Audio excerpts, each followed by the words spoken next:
Hello.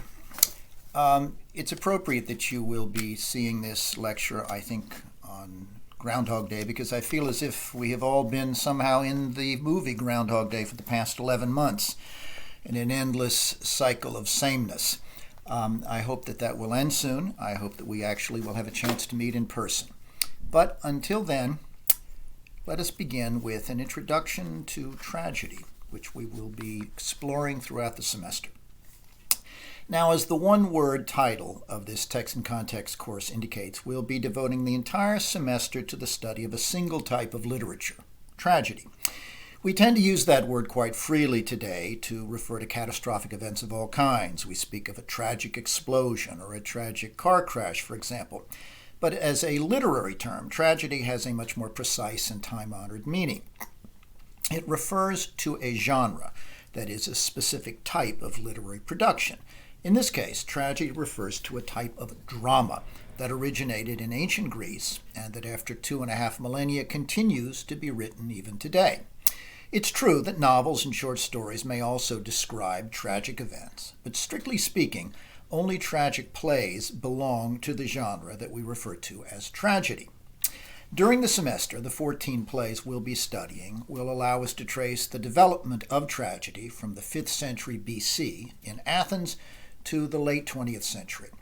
I'm going to devote the first part of this introductory lecture to sketching for you the conditions out of which tragic drama arose, and then consider its staging, the conventions that we'll see in all three of the Greek tragedies that we're reading, and also to consider the myths or the legends that form the subjects and the plots of these ancient plays.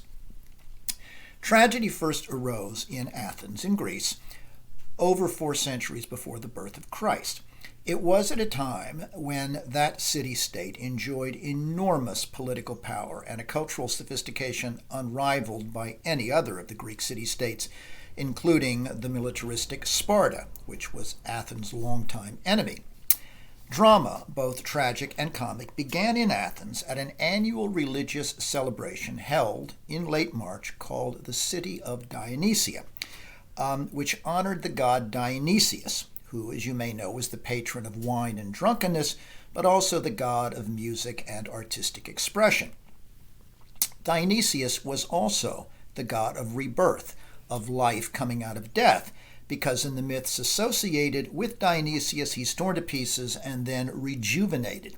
And this was the central religious mystery of regeneration that the Athenians worshipped at his temple in the early spring on the southern slope of the Acropolis, that hill that rises above Athens, in the festival of Dionysius. Now, the first tragedies that were performed at that festival in Dionysius' honor were quite different from what we find decades later in the three towering dramatists of classical Greece, all of whom we will be reading: Aeschylus, Sophocles, and Euripides. In the beginning, tragic performances in the theater of Dionysius at the festival consisted only of a chorus of young men who sang in a single voice and danced in unison as they sang. They would recount a tragic subject from legend as part of the religious observance. There was no enacted plot in these performances on stage, nor even any characters in the beginning. Those two elements, plot and character, evolved only over time. Eventually, however, we do find the emergence of an individual character distinct from the chorus, and it was initially a single actor who would, on stage, respond to the chorus as they told the tragic story. Later, however, Aeschylus, the oldest of the three great Greek tragedians, he introduced two characters, revolutionary, and not long thereafter, Sophocles introduced plays that had 3 individual characters. Now, in practice, in such plays, a single actor might play more than one of those roles, but all the characters in those plays were separate from the chorus. And when characters were introduced this way, the function of the chorus changed. They didn't have to tell the story anymore so much, because now individual characters on stage were enacting that story. This introduction of characters contributed greatly to the competition that was central to the festival of Dionysius, in which 3 dramatists vied each year for a prestigious prize. Not surprisingly, Aeschylus, Sophocles, and Euripides each won that prize multiple times among many dramatists. But it's important to remember that the city of Dionysia wasn't just an artistic event. It was, from its origins, also a religious celebration in which everything that was sung, danced, or performed took place around or in the vicinity of the altar of the god Dionysius. At the same time, the festival also, over time, became a political extravaganza because it was an annual state-sponsored event. Each year, a city magistrate in Athens appointed 3 prominent citizens to select what was called a choregas. That is, a man who was responsible for hiring a chorus of about 50 young men and then another chorus of young boys. Why? Well, before any of the tragedies would begin being performed on stage, at the beginning of the festival, both of these choruses would perform what were known as dithyrambs, that is, rhythmic songs in praise of Dionysius, intoned while these men danced in a circle. Now, this was the beginning, as I've noted, of a 3-day contest in which the main event was, of course, the performance of the tragic plays in competition. Now, each of those plays had their own choruses within them, and again, those choruses would sing their lines in a single voice, because in Greek drama, a chorus needs to be conceived of not as in any way a collection of individuals, but rather as a single composite character. And as they would sing in unison, they would also dance. Now, no longer assigned the task then of telling the play's well-known story, the choruses that we find in Aeschylus and Sophocles and Euripides do other things.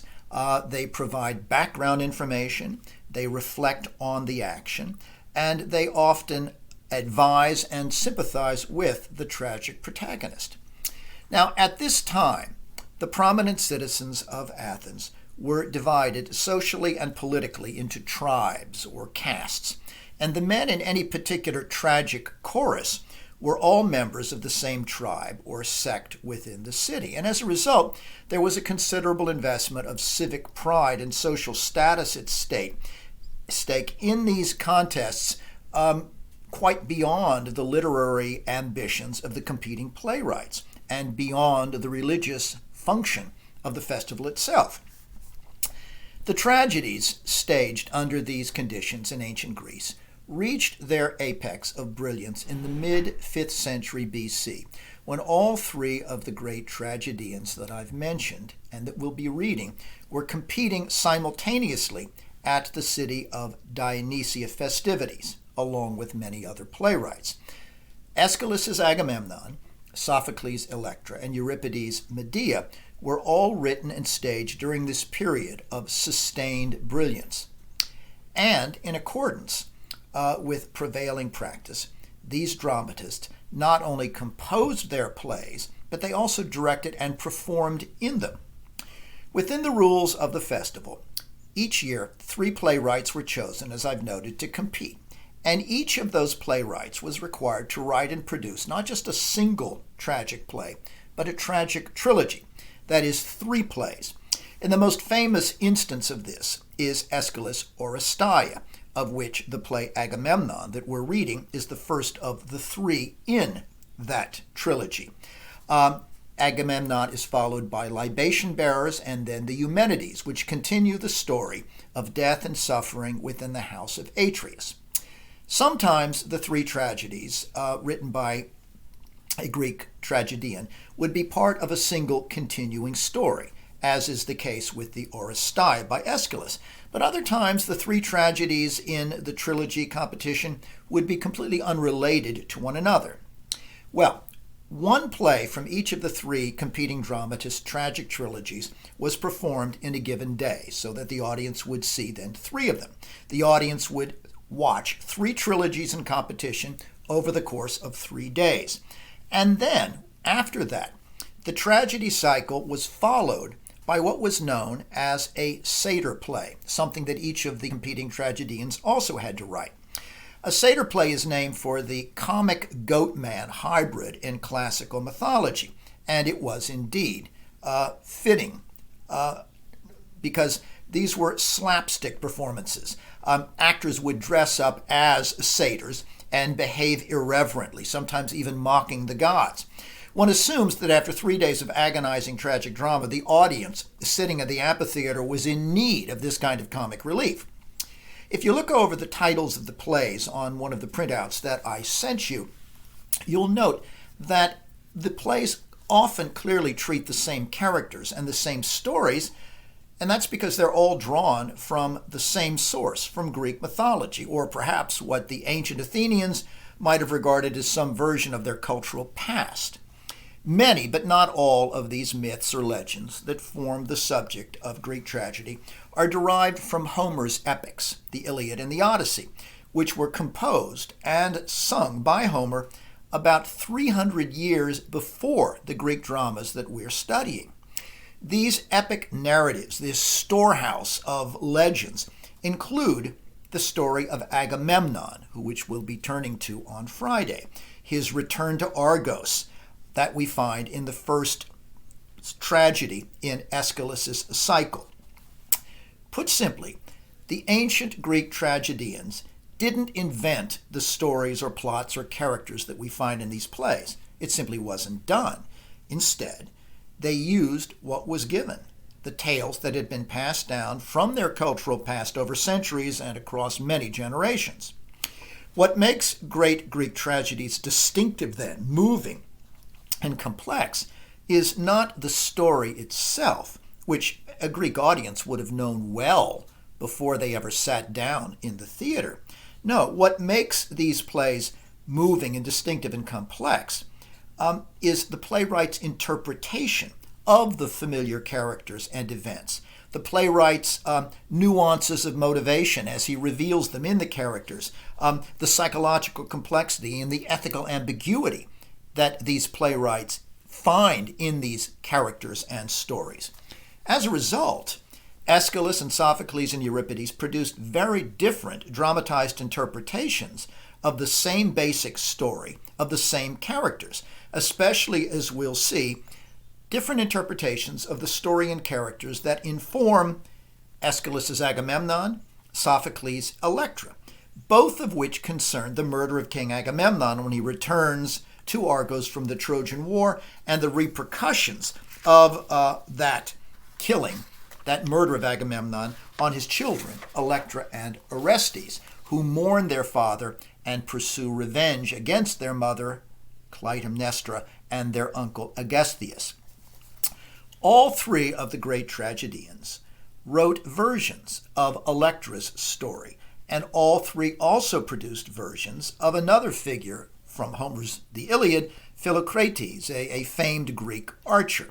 If we had the other plays or even knew the names of many of the other plays, it would certainly be clear that there were many other parts of Greek mythology that they all three treated as well. Now, sadly, though, many of the tragedies that are referred to obliquely in ancient documents have been lost to us, and there are others that were written that we don't even have titles for.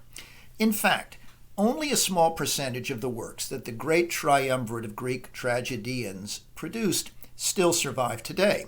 We have only 7 tragedies by Aeschylus, though he wrote, allegedly, at least 70 of them. We have only 7 tragedies by Sophocles, and we have just 19 by Euripides, who was thought to have composed at least 90. Now, as you read Aeschylus' Agamemnon and Sophocles' Electra and Euripides' terrifying tragedy Medea, it's helpful to envision what these tragedies might have looked like on stage in the amphitheater in the Festival of Dionysus 2,500 years ago. So, in order to try to help you do that, to envision them, it's important to bear in mind several of the stage conventions that I'm about to describe. First, all of the actors and members of the chorus would be performing their parts in large, elaborate masks much larger than a human face, but worn over the face. Masks made of painted linen or light wood. The chorus's masks would have been identical because, as noted, the chorus constitutes a single composite character, while the masks of the individual characters would have been, of course, more personalized, reflecting their characters, their situations, and their changing states of mind. And those individual characters often would have changed masks during the performance of the play as their circumstances and feelings changed.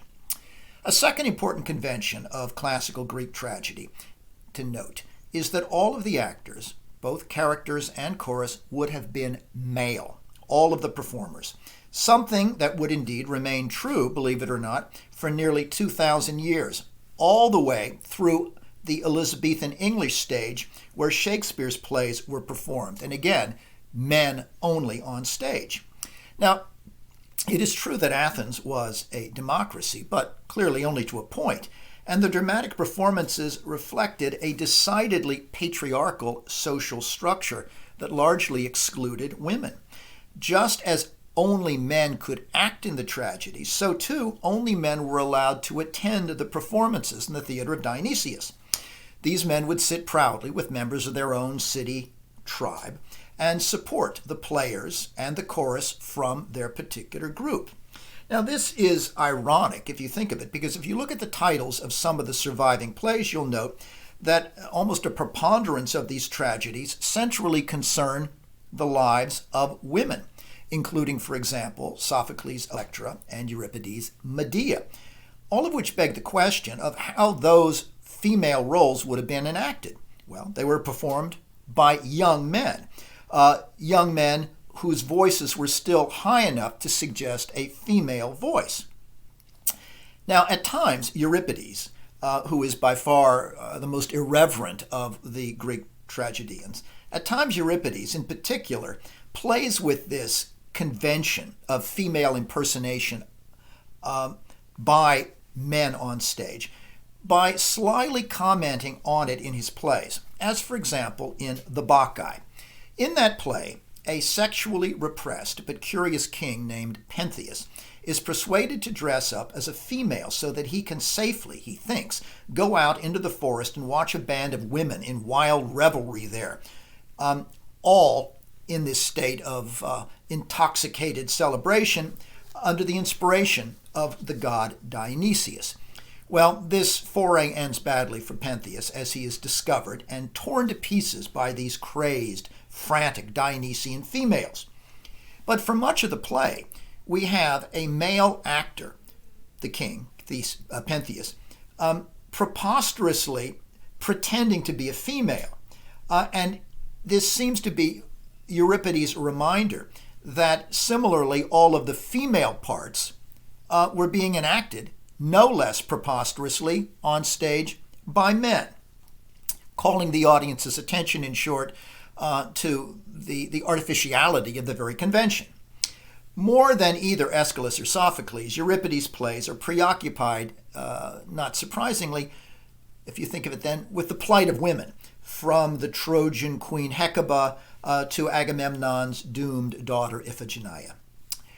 A third convention that you need to bear in mind in imagining the staging of a Greek tragedy in its own time is that these plays are not just dramas. They are written in verse. They are poetry. That is, the lines the characters speak and the lines that the chorus sings or chants were written in metered poetry, verse, not prose. And that's why when Aristotle analyzes Greek tragedy, as we'll see, he refers to the authors not as playwrights, but as poets. Now, by the same token, it is true that Homer's epics were also composed in verse and sung orally as poetry. And as we'll see, the classical practice of verse drama has endured through the works of Shakespeare and Racine and other great tragedies, and all the way into the 20th century, say in the work, we'll see, Blood Wedding by Garcia Lorca. But unlike Shakespeare and the tragic dramatists that followed him from the 17th century all the way into the 20th, unlike them, the stage action in classical Greek tragedy was, according to convention, really quite minimal. The plays would seem static by comparison with tragedies that follow, and they'd seem static to us in the staging for two reasons. First, because all the action takes place in Greek tragedy in a single location. There are no shifts, even when a new scene begins. It is all in one locus. This is called the classical unity of place. Everything on stage had to occur in one site, very often in front of a palace, okay? Now, Greek tragedies also abided by what was called the classical unity of time. We don't skip over days or weeks or years or even hours in Greek tragedies, the way we do, say, in Shakespeare's Hamlet, in which he disappears for weeks in between Acts 4 and 5, or in Antony and Cleopatra, which covers a couple of decades. No, there are no time gaps in the Greek stage world. The time it takes the audience to watch the play is identical with the time that transpires in the world of the characters. So, as we'll see, everything that occurs in Aeschylus' Agamemnon is confined to the two unbroken hours that we experience watching it and that occur simultaneous and coeval to that on stage. Unities of place and time. Now, another convention that makes Greek tragedy seem static by comparison with later tragic works is that the dramatic action in these plays consists largely of conversation. And these conversations reveal the situation and create heightened tension as new pieces of information emerge. And the chorus's response to this new information usually consists of urgent speculations, powerful emotional, sympathetic support, and sometimes fearful predictions. Yet, paradoxically, despite the fact that the action consists largely of conversation and nothing more, the central climactic event in Greek tragedies is almost always a violent action after all of that talk, such as the murder of Agamemnon, or Oedipus gouging out his own eyes at the end of Oedipus Rex, or Medea slaughtering her children. But what we need to note about all of this is that while the central climactic event after so much talking is one that is decidedly active, it occurs off stage. The audience doesn't see the long-awaited bloodshed. The violence that so many Greek tragedies build toward then, the action that we have anticipated, occurs behind the scenes. There are no stabbings or sword fights or mutilations for us to witness, as there are, say, in Shakespearean tragedies, like the blood-drenched Macbeth or in Othello. No, the audience in Greek tragedy would hear groans and gasps to indicate violence was occurring, but they'd hear them from off stage. It was one of the steadfast rules of Greek theater that the audience was never permitted to see the acts that were causing those sounds of anguish. Nevertheless, these violent acts seem vivid and horrible and viscerally disturbing to the audience and even to the reader because they are reported at length and in great detail by messengers who have just witnessed the carnage with their own eyes. And the messengers' descriptions are so vivid and gut-wrenching that they leave little to the audience's imagination. Indeed, the audience in a Greek tragic play would have felt as if they had actually seen what is being described with their own eyes, and they would respond with horror and with fear. Now, these feelings are sometimes reinforced because the audience does see the after effects of the violent acts. That is to say, we see Oedipus come out on stage with his bloody, hollow eye sockets. We see Medea's dead children draped over the sides of her chariot. We see Pentheus's severed head after he's been dismembered in the Bacchae by the frenzied Dionysian women. Well, in trying to envision what a Greek tragedy would have looked like at the city of Dionysia festival, you must try to envision performances on a stage that had relatively few props, perhaps a chair or perhaps a curtain or something, but not much. The emphasis in these plays is on images that must be conjured in the audience's mind through the power of language. Well, what did the staging look like then? Well, if you take a look at the diagram of the Theater of Dionysus that I sent you, you'll note first that the plays were performed in an amphitheater that was erected in front of the altar of the god Dionysus. Now, based on archaeological work, we know that the amphitheater would have been constructed in circular rising tiers of wooden seats that could hold about 1,400 spectators. And because it was a raked amphitheater, most of them would have been looking down with a good view on the action.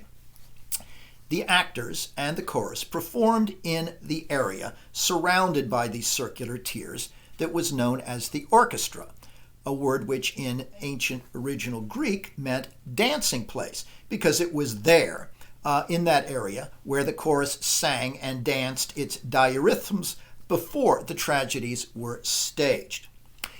At the back of the orchestra, facing the spectators, was a space called the proscenium, where, at first, the very few stage props would have been stored.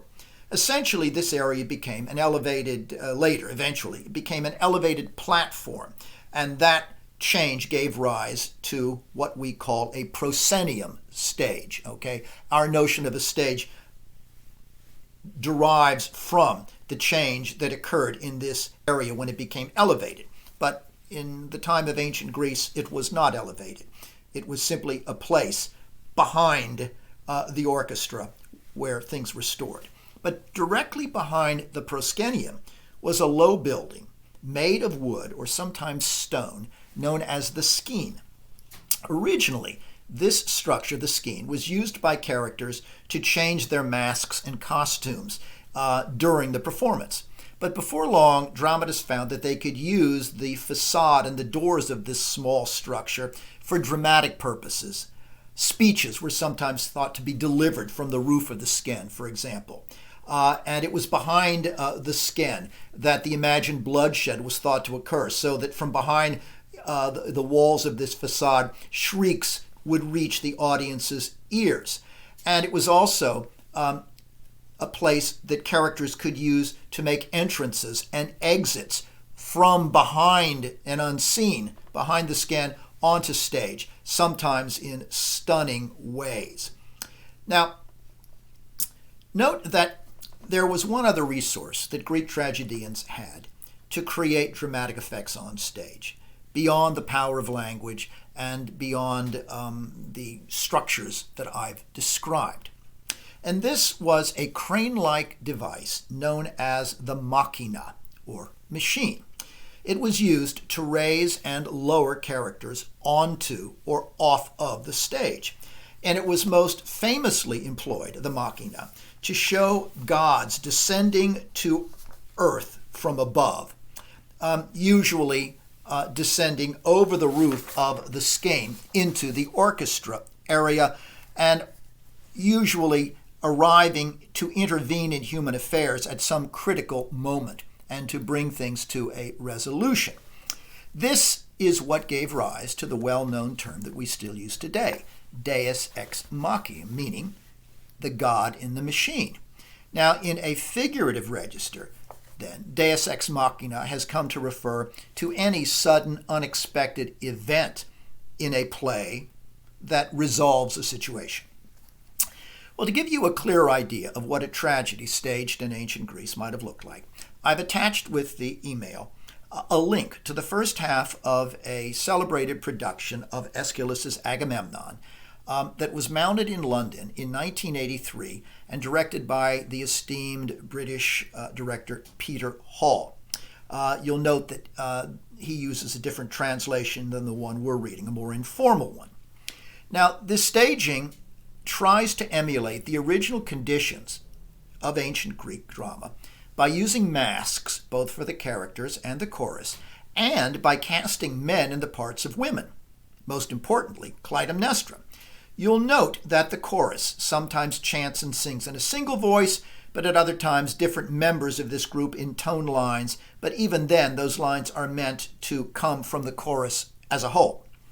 I urge you to watch the entire 45-minute selection, but if you don't have time, I hope you'll at least go through it and look at 4 or 5 minutes at a time in various parts to get a sense both of the staging and the dramatic conventions that the director here is trying to reproduce. Okay, well, in preparation for our consideration of Agamemnon on Friday on Zoom, I want to give you some background about the story that Aeschylus adopts from Homer, which forms the plot of the entire Oresteia, which is, by the way, the only complete trilogy that still survives among the plays written by the 3 great Greek tragedians. But before I do that, just a few brief words about Aeschylus, who was the oldest of the great Greek playwrights, and who as such set an extraordinarily high standard of moral insight and psychological complexity in his plays. And remember, these plays were in competition. Well, Aeschylus was born near Athens into a noble family in 525 BC. He fought in Athens' triumphant war against the Persians, and he won the annual competition in the theater of Dionysus numerous times. He also, at a time when people did not travel much, traveled on occasion to the Greek colony of Sicily, where, as it happened, he died at the age of 69 in what literary tradition holds was a bizarre accident. Allegedly, in Sicily, an eagle carrying a turtle in its talons mistook the playwright's bald head for a shiny stone and dropped the tortoise, as this species of bird is wont to do, onto what he thought was a rock so as to break the turtle shell and eat the flesh. Well, unfortunately for both Aeschylus and the eagle, the turtle landed on the dramatist's head, killing him instantly. Who knows? Well, Aeschylus wrote the Oresteia trilogy just 2 years before his untimely demise, and it is unquestionably his masterpiece. The audience would have known the story and the characters in this trilogy very well from Homer's Iliad, which features a multi-generational chronicle of murder and revenge and atonement, a plot that Aeschylus and Sophocles and Euripides, as I've noted, all treat during their careers. Well, the story that they all treat, and that we will begin considering in Agamemnon next time, the story concerns the house of Atreus and the terrible curse that afflicts 3 generations within that extended family. A curse that originates, however, long before Agamemnon opens, but that hangs over that play, just as it hangs over Sophocles and Euripides' versions of Electra, which treat the next generation.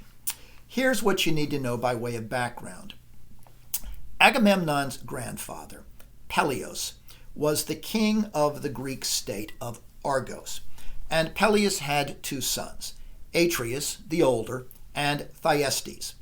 Well, Thyestes angered his older brother Atreus by doing 2 things. First, he seduced Atreus' wife, and second, he contested his older brother's right to the throne. Well, in retaliation, Atreus banished Thyestes, but then he went further. He deceived his younger brother in a monstrous way. Atreus lured Thyestes and his family, his wife and children, back to Argos for an ostensible reconciliation, and then killed the children, all but one, and served them up to Thyestes cooked in a meat pie. Well, in his rage and horror at discovering that he had been dining on his own children, at his revulsion and rage at this unholy meal, Thyestes cursed Atreus and all of his descendants before fleeing into exile, and taking with him into exile the only son who escaped the slaughter, Aeschylus. Now, Atreus' son, Agamemnon, falls victim to that terrible curse that Thyestes pronounced. And as an extension of that curse, he is murdered by his wife Clytemnestra and his cousin Aeschylus, the one who escaped, but who happened to be Clytemnestra's lover, becoming Clytemnestra's lover while Agamemnon was off leading the Greek army for 9 years or more in the Trojan War.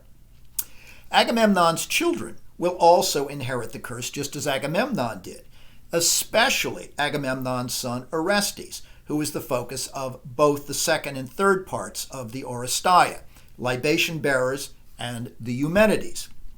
But also Agamemnon's daughter, living daughter, Electra, is afflicted by this curse, and that she is the focus of plays titled Electra by both Sophocles and Euripides. Now, before the start of the Trojan War that took Agamemnon away from Argos, before the start of that war, Agamemnon, as Atreus' oldest son, inherited the throne of that kingdom. But it's important to know that Agamemnon has a younger brother, Menelaus. And that's important because Menelaus is married to Helen, who is the sister of Agamemnon's own wife, Clytemnestra. Thus, brothers marry sisters. And according to myth, these two daughters, Clytemnestra and Helen, were the daughters of Zeus and the mortal woman Leda, and that they were hatched together from the same egg laid by Leda after Zeus impregnated her in the form of a swan. Well, as you may recall, Helen is a pivotal figure in the story because she is the most beautiful woman on earth.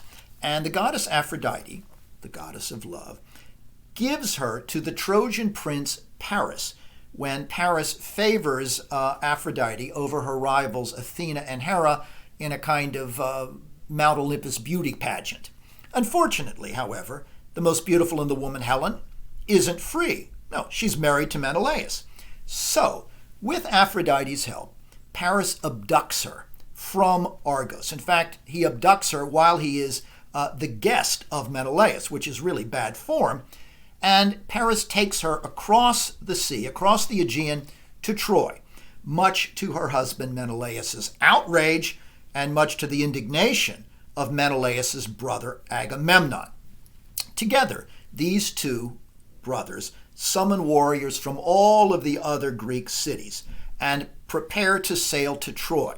Troy is located on the coast of Turkey, across from Greece, across the Aegean, and they are going to sail across, they believe, to retrieve Helen, but also to punish the Trojan malefactors who stole her. Thus begins the nearly decade-long Trojan War. But before Agamemnon and company can get to Troy to fight, they must placate the goddess Artemis. She is the goddess of the hunt. She is the virgin moon deity. And she is angry at Agamemnon because he shot one of her sacred stags and then had the bad form to brag about it. As a result, Artemis causes the winds to blow so violently toward land as Agamemnon is trying to sail to Troy that the Greek fleet can't make any progress. They are penned onto the shore. And she demands, in reparation for his transgression, that Agamemnon sacrifice his eldest daughter, Iphigenia, before she will cause the winds to die down and allow the Greek ships to sail.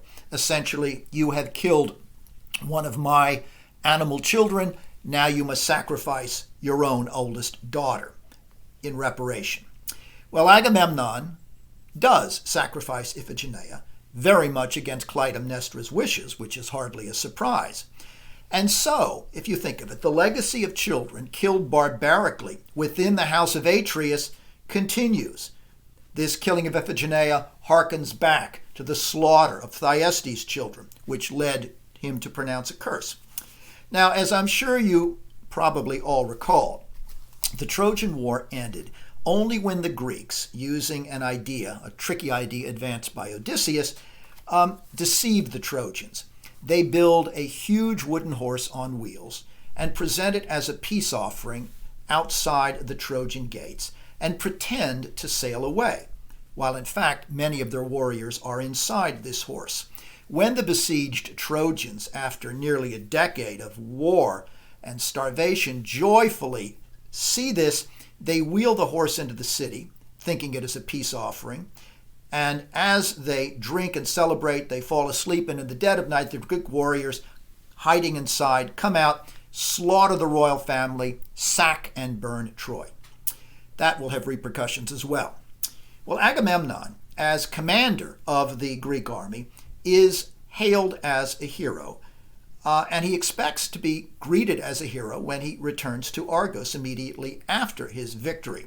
Indeed, he is greeted that way by the people, though, as we shall see, not genuinely greeted as a hero by Clytemnestra, and perhaps partly to do with the fact that in addition to having sacrificed her daughter,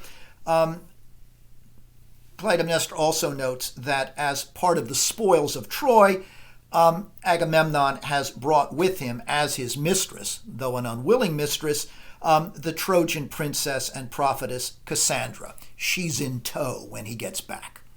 Now, while he was away, Clytemnestra had, of course, been seething with rage at the sacrifice of Iphigenia, and she had also come to love power because she was then running the kingdom in Agamemnon's absence, and she's also taken into her bed as her lover, as Agamemnon's replacement, Aeschylus, Agamemnon's cousin, who, you remember, has his own desire for a violent act against Agamemnon.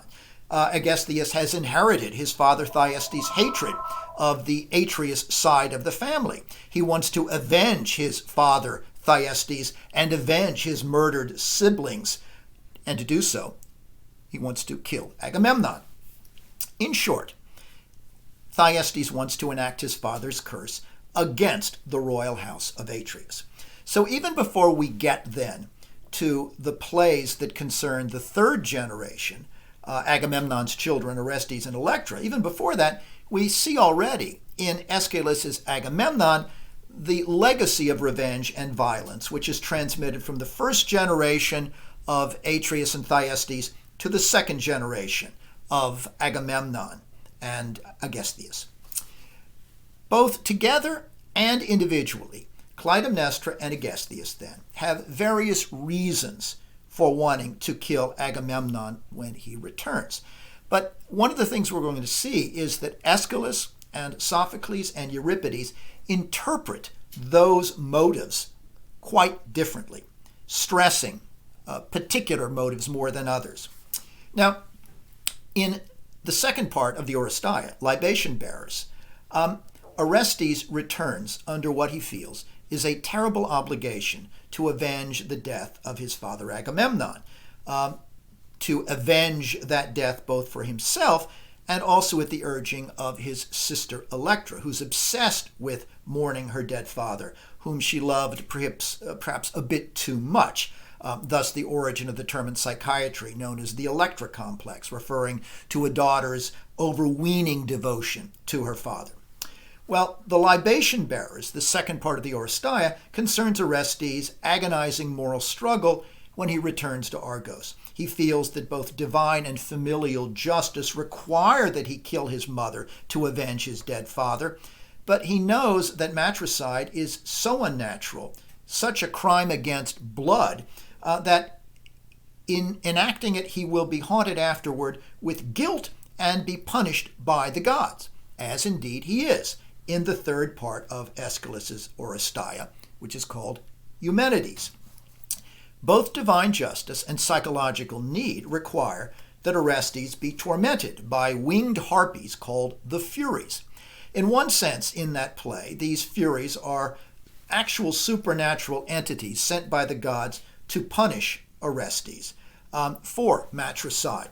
But in another sense, the Furies are the outward manifestation of Orestes' guilt that torments him for killing his mother.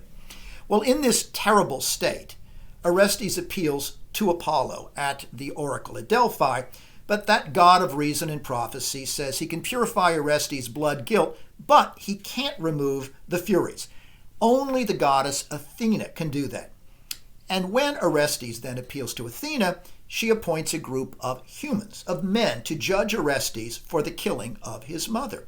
And after deliberating, this human jury acquits Orestes of manslaughter, after which Athena then persuades the terrible Furies to become benevolent patrons of mankind, and she changes their names from Furies to Eumenides, which means the kindly ones of Athens.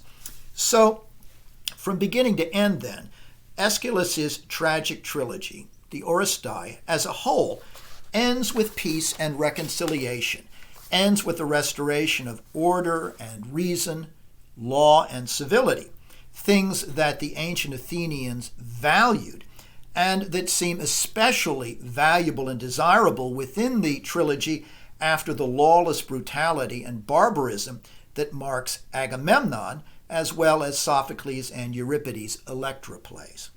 And for that matter, the kind of barbarism and brutality that mark the entire prior history of the House of Atreus. Overall, then, the course of the Oresteia is a movement from savagery to civilization, but that transition requires intense human suffering across 3 generations. Now, human suffering is, if you think of it, after all, the essence of tragedy in any age. And one of the eternal questions that tragedy raises, beginning with the ancient Greeks, is the extent to which the suffering protagonist, be it Agamemnon or Orestes, Electra, Oedipus, Antigone or Medea, or any tragic protagonist thereafter, the extent to which that individual is free to act on his or her own will, and therefore morally responsible for their actions, versus the extent to which everything that happens is circumscribed and predetermined by other forces, including, of course, in Greek drama, the gods. A second major question we'll be considering throughout the semester is what exactly constitutes a tragic hero? What is required beyond the simple fact of suffering? Now, this is a complicated and important question because some central figures in tragedies, beginning with Agamemnon, seem deeply flawed and not entirely sympathetic. The question leads us conveniently to the final topic that I want to consider in today's introductory lecture, and that is Aristotle's enormously influential definition of tragedy in his treatise, the Poetics. In this work, the Greek philosopher identifies, defines, and analyzes every aspect of classical tragedy, from plot to the nature of tragic characters to the impact the tragedy has on its audience. We've come to think of these as governing principles of Greek tragedy, but they're really less a strict set of rules than they are a collection of theoretical guidelines and observations that were formulated by a philosopher who advanced them a full century after Aeschylus and Sophocles and Euripides wrote their plays. By Aristotle's time, when he wrote the Poetics, that glorious epic of dramatic creativity in Athens was over. It had been over for quite a long time. It ended in 405 BC with the catastrophic defeat of the Athenian army by the Spartans at the end of a long war. In Sparta's takeover of Athens, the city's enlightened democracy fell into ruins and is replaced by a military presence that imposed autocratic rule and that brought the theatrical competition of the City of Dionysus festival to an abrupt end. The Spartans had no interest in art or culture. Well, looking back then at these plays over 100 years later, Aristotle derives from them principles that he believed explained their structure, characterization, and effect on the audience, and he draws generalizations. In doing so, Aristotle formulated in the Poetics the first and certainly the most influential theory of tragedy ever mounted, one that every writer of tragedy for centuries thereafter had to contend with, beginning with the ancient Roman tragedians like Seneca, who embraced Greek drama as a cultural export, and continuing through the Renaissance with Marlowe and Shakespeare and Racine, all the way into the 19th and 20th centuries, say with Henrik Ibsen and Arthur Miller. All of these writers were aware of Aristotle's ideas and either had to honor his ideas about tragedy in full or in part, or to challenge Aristotle's basic precepts. But I want to stress at the start that we're going to see that even the Greek tragedies, the three we're studying, don't always fit neatly into Aristotle's theory, and that they sometimes violently seem to violate some of its tenets. Now, with this in mind, let's turn to some excerpts from the Poetics, which I included in an attachment to this lecture, and I suggest that you look at the extracts as I'm commenting on them. We'll begin with what Aristotle sees as the structure of action or plot in tragedy. He states that the task of the playwright in ancient Greece was not to invent new plots, but rather, quote, in returning to the same families and well-known events again and again, to adapt those ancient stories that had been handed down, quote, inventively and skillfully. Okay, again, these are not new stories. Aristotle makes that clear. Aristotle also insists that that tragedy as a genre is exclusively, quote, a dramatic form, not a narrative one. In other words, if someone were to recast a tragic play as a story, it would be sad, but only in its dramatized form. Only exclusively then does it qualify as tragedy. Now, the stories, it's true, may be adapted from Homer, who did not write plays. He was not a tragedian. He wrote epics. But they become tragedies only when those stories are staged. Now, according to Aristotle, there are two key events that distinguish a tragic plot in Greek drama. He calls them the peripeteia, which means reversal, and the recognition. Now, peripeteia is, as he describes it, quote, the change of fortune in the action of a tragic play to the opposite state of affairs. Well, for the protagonist, this change is usually, of course, from a position of power and satisfaction to a state of misery and loss and often death. That is certainly the case with Agamemnon, as we shall see, who arrives home triumphantly after the war only to be tricked and assassinated. Aristotle stipulates that these reversals of fortune, which are so central to tragedy, must operate in accordance with what he calls probability or necessity. That is, there must be some plausible, believable basis for the reversal. And while it is generally, as you would expect, a reversal from good fortune to bad, it is not always quite that clear-cut or simple, as we'll see, for example, in the case of Electra. The other important structural principle that Aristotle notes is what he calls the recognition. Aristotle's paradigmatic example here, as in so much of his theory, is Sophocles' Oedipus Rex. As you probably know, it's about a man who unknowingly, in fulfillment of a divine prophecy, kills his father Laius and marries his mother Jocasta, having no idea he's done either.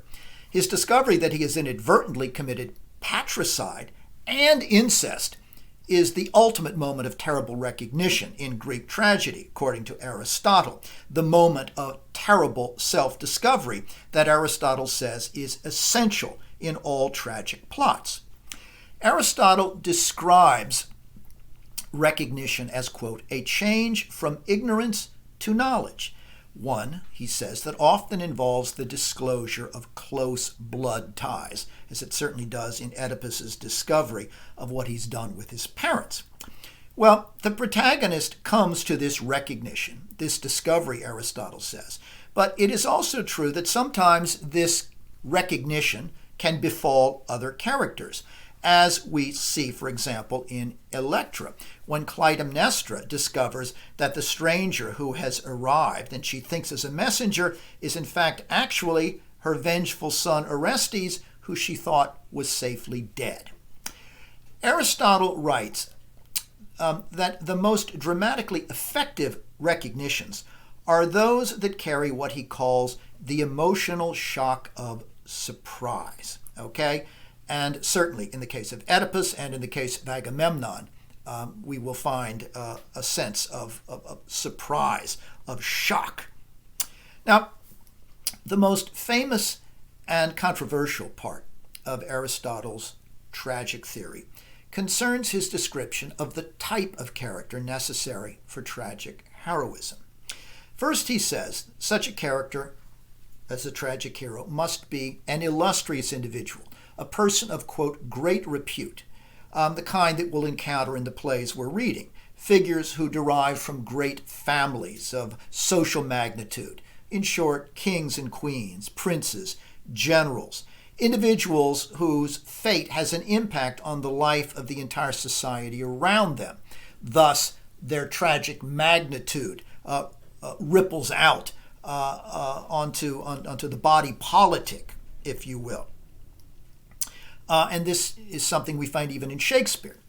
But note, given the importance of rank and social importance that Aristotle notes, only some such individuals qualify as tragic heroes, because Aristotle says, quote, tragedy is an imitation of persons who are better than average. And clearly not every important, highly placed individual is better than average. But Aristotle then goes on to say better than average, but by no means morally perfect. What Aristotle calls, quote, unqualified good human beings, he says, must not appear to fall from good fortune to bad, because this would strike the viewer not as tragic, but as merely unjust and repellent. So, a tragic figure must be someone who is, to use Aristotle's important phrase, between moral extremes. This would be a person who is neither perfect in virtue and justice, nor one who falls into misfortune through vice and depravity. End quote. Well, Aristotle explains then that when a dominantly evil person suffers a reversal, it's not tragic because we feel as an audience that this wicked individual has gotten exactly what he deserves. And on the other hand, when a totally virtuous, good character suffers a fall, we are moved to a sense of revulsion rather than to specifically tragic emotions that I'll describe in a moment, because we feel that it is so wholly and horribly unjust. As a result, then, if you exclude those two extremes, as Aristotle does from qualifying for tragedy, an ideal tragic hero, then, is someone who is fundamentally noble and decent, but not perfect, but at the same time not infected with what Aristotle calls any real badness or wickedness. In short, they are not dominated by any wickedness. They're fundamentally good, but they have flaws that keep them from being morally perfect. They fall, as he puts it, between moral extremes. So what then, you might ask, causes the fall into suffering and misfortune for such individuals? Well, it is here that Aristotle invokes the most widely debated term in his entire model of tragedy. The term is hamartia. The tragic hero, Aristotle writes, succumbs to misfortune not through any dominant innate evil, but rather, quote, through some hamartia. It's a rather slippery word that is translated, I think, most accurately as miscalculation or error in judgment. However, generations of readers have taken Aristotle's hamartia to mean tragic flaw, that is, some specific weakness in an otherwise virtuous nature that causes the protagonist's downfall, be that flaw Agamemnon's pride or Medea's jealousy or Electra's paralyzing love for her father. Now, it is true that in many Greek tragedies we can identify such fatal flaws, and it is true that these weaknesses sometimes function to contribute to the protagonist's miscalculation or error in judgment. But I think it's important to note that hamartia does not mean tragic flaw, and that the error in judgment does not always derive from a flaw in the individual's character, though oftentimes it does. Well, the ultimate test, however, of what makes a tragedy for Aristotle, having talked about the plot and the character, is the effect of the hero's reversal and recognition and suffering on the audience. This is really the concept out of which everything else in Aristotle's theory flows. To qualify as a tragedy, Aristotle says, a play must above all things, quote, evoke pity and fear. These are key words, probably the most important words in the Poetics. Fear, Aristotle explains, comes through the audience's ability to identify with the protagonist. And that's possible only if that protagonist is good but imperfect, between moral extremes, just as we, as members of the audience or readers, are between moral extremes, just as we are imperfect. Our fear, then, the first of these two tragic emotions, Aristotle writes, quote, is aroused by our seeing someone like ourselves, someone who is suffering. When we see this, we're afraid that such a cruel reversal could similarly befall us. And our identification with this individual creates that fear, because if it could happen to him or her, it could happen to us, because we are all between these moral extremes. But for Aristotle, this fear that we feel through our identification with the protagonist must be accompanied by a second tragic emotion, pity. And our pity, Aristotle explains, quote, is aroused by seeing someone who undeservedly falls into misfortune. The key word there is undeservedly. Now, even though this fall may happen because of the character's miscalculation or error in judgment, which in turn may derive from inner flaws in character, even though that may be true, we still feel pity for the tragic protagonist because he or she suffers far more than they deserve. That's what makes it undeserved. Not that they suffer at all, but the extent, the magnitude of their suffering. Thus, our pity.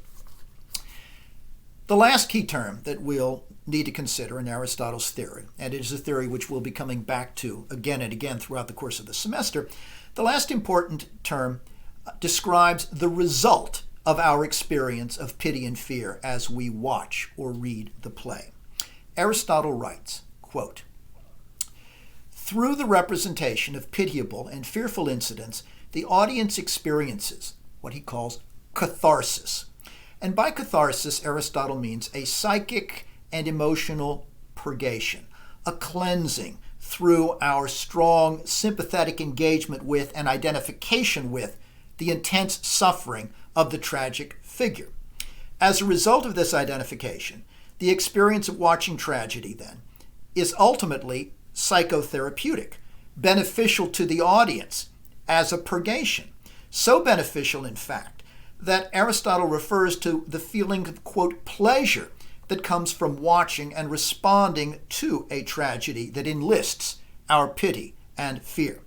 It's true we may weep and tremble during the performance, but for Aristotle it's all part of a psychic and emotional purgation that leaves us feeling healthier at the end, and that also along the way provides a kind of pleasure in and of itself, and certainly a pleasure afterward when we feel this sense of unburdening. Now, in reading the plays this semester, I think you should ask yourselves whether the salutary effects that Aristotle describes in experiencing tragedy match your own experience as readers. Do you leave the text or leave the theater if you see them performed feeling cleansed, or do you feel simply depressed? When we meet on Friday, in our first synchronous session, I want to concentrate on roughly the first half of Aeschylus's Agamemnon. That is up to the time, about line 767, when Agamemnon makes his long-awaited entrance. Now, please, if at all possible, try to get the Penguin edition that I have ordered. Robert Fagel's translation is excellent, and I think it's important that we all be reading the same translation and the same text, not only so that we share the same language, but also because I'm going to be asking you periodically in the course of the semester to read passages. So I look forward to seeing you all on Zoom on Friday for our first foray into Agamemnon. Be safe.